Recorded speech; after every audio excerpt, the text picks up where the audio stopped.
Please like and subscribe. My first job after college was as an intern with a boutique lingerie designer. I had always loved women's fashion and someday I hoped to make it in the industry. That first job was a bit of a nightmare. I was mostly in charge of admin stuff, scheduling appointments and handling odd jobs for the owner and chief designer Ms. Belfont. One day I really stuffed up. "Carl, come in here, you naughty boy." Her voice called out down the hall. I scampered down to her office and found her sitting at her desk with her hands crossed and her face red. I knew I was in trouble, but I couldn't work out what I had done. The head of sales, Vanessa, was sitting across from her staring at me with a look of disgust on her face. "Did you book the models for this afternoon's private showing?" I nodded. "Yes, the girls are set to arrive within the hour." "That's funny, Carl. Did you read the email from the client asking for feminine boys to be the models?" "Boys?" My jaw dropped and I felt my face start to go red. "Yes, silly boy. We make lingerie for all genders and this client is one of our biggest." Ms. Belfont stared at me over the rim of her glasses. Her lips were tight and I could tell she was holding her anger back. Vanessa sniggered and turned her head towards me. "Do you know any feminine boy lingerie models who can be here in the next?" She paused to check her wrist. 42 minutes? I stared at her and then Ms. Belmont. Surely they weren't asking me what I thought they were. "You are going to be the model for this evening, Carl," Ms. Belmont said firmly. "You mean Clarissa," Vanessa said with another snigger. "We need to keep things realistic after all." "But can't someone else?" I asked. "Well, we have 2 male employees here. It's either you or Morris the truck driver. Something tells me you will look much prettier than he will." I felt like I was in a daze, unable to retort and too afraid to lose my job if I did. Ms. Belmont always made me feel insecure and I couldn't muster the courage to say no to her. I soon found myself in the studio downstairs with Vanessa and the stylist, Mel. "Take your clothes off, sweetie," said Mel. She was a plump and pretty girl a few years older than me, and she gave me an encouraging and kind smile. I stared at them both, embarrassed at the position I found myself in. "Hurry up, princess," teased Vanessa. "This is a woman's world, but we'll have to settle for a silly boy like you today." My face was burning as I stripped off my clothing and laid them in a pile. Mel stepped up close to me and started making adjustments to my hair, applying sweet-smelling cream to my skin. "You are actually quite pretty, Carl," she said with a soothing smile. "You have beautiful skin, and I'm glad you're smooth all over." I saw Vanessa tilt her head to one side and nod. "Yes. Clarissa is actually prettier than I thought she would be. This might actually work out." I blushed again. Something about hearing her talk about me in that way made my stomach glow with warmth. "Okay, sit down here, my sweet Clarissa," Mel said and pulled me in front of the little makeup mirror.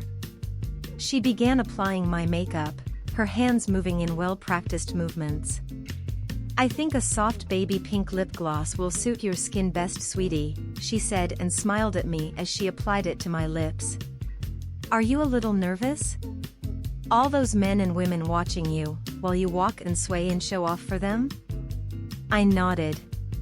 I was more than a little nervous. "It's okay, sweetie.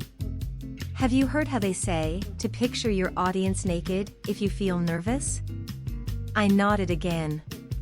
"Well, when you're modeling lingerie, they are all picturing you naked. So you just have to close your eyes and imagine that you are." I could feel my cheeks glow with embarrassment as she said that. Her face was very close to mine and I felt her soft fingers adjusting my hair. Was she flirting with me? "You look so pretty when you blush," she said in a little whisper. "But I'm glad. I love pretty girls who blush easily." My eyes met hers, and she smiled. Come find me after you finish your show. I want to take you out to dinner and make you blush, in private. My eyes were wide and I didn't know what to say, but I didn't need to as Vanessa was just getting off the phone. The client's here. Time to get you dressed. The first item was a white baby doll with a pleated chiffon bodice and thin barely there straps. There was also a shiny satin bow down the front. The softness of it made me squirm as it slipped down my body.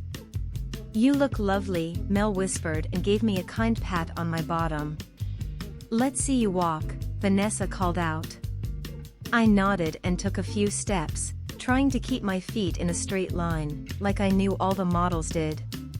My hips seemed to sway easily and comfortably as I did, almost as if I had done this before. I felt a sense of freedom as I walked, letting my thighs and hips flow around me, with my movements. I felt Vanessa's gaze on me as I came to a stop at the end of my walk, my hands on my hips. You make a better girl than you do a boy, Clarissa, she said, and I detected a sense of annoyed admiration in her voice. And with that she turned and walked away, her heels clicking as she walked. 5 minutes later I found myself standing in the center of a small circle of VIPs, made up of the heads of our company and a number of our largest purchasers. Almost all of them were women, and the most important of whom were the two sitting right in front of me. Ms. Belmont and the client Ms. Chaste.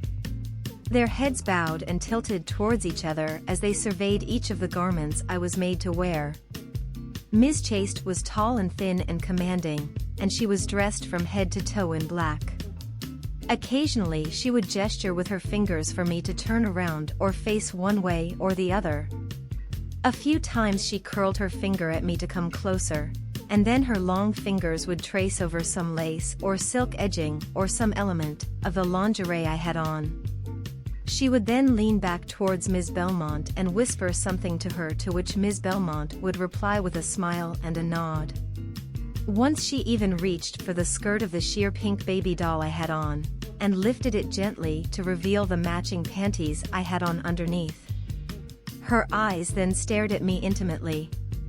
My blushing increased until I could no longer bear it, and then she called out softly, "This is just so pretty and intricate, Miranda." To which Ms. Belmont nodded with a smile, "You know we are all about the tiniest of details, Violet." I'm sure I imagined it, but there was a slightly teasing tone in her voice. The entire show took about 20 minutes, but it felt much longer to me. There were around a dozen outfits in all, ranging from expensive diamante-encrusted lingerie that cost as much as my car, to lace and sheer baby dolls, which left nothing at all to the imagination.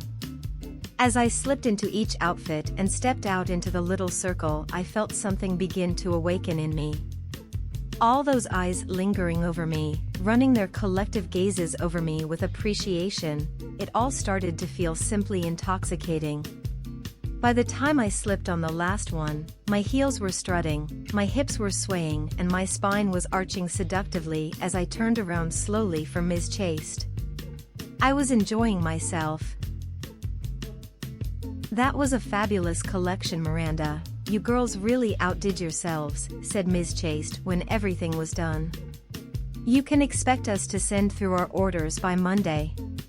"Lovely," said Ms. Belmont happily. "We love putting on a show for you and your team." "That, you certainly do," she replied and then turned to me. "And little Clarissa here was the star of the show. Which agency are you from, sweetie?" "Oh, she's one of our internal models, not an agency girl," said Vanessa, butting in quickly. "Oh right. Okay. You should send me her details, Vanessa. We'd love to do some photo shoots with her." Her eyes met mine for a moment. They were piercing green and seemed to look right into my soul. I felt something in that moment I didn't understand, but it made me suddenly drop my gaze to the floor. "Good girl knows her place," she whispered softly. The words were meant for me alone. And with that she turned and left, That day was both shocking and life-changing for me. While I went back to being an intern on Monday, things felt different. The girls were friendlier and seemed to want to share more with me. Even Vanessa was nicer to me. That weekend, Mel and I went out for dinner, but not before she made me dress in some female clothing she had picked out for me. She also made me call her by her full name, Melissa. "Clarissa and Melissa," she said with a smile as we walked into the restaurant hand in hand. It felt perfect to me.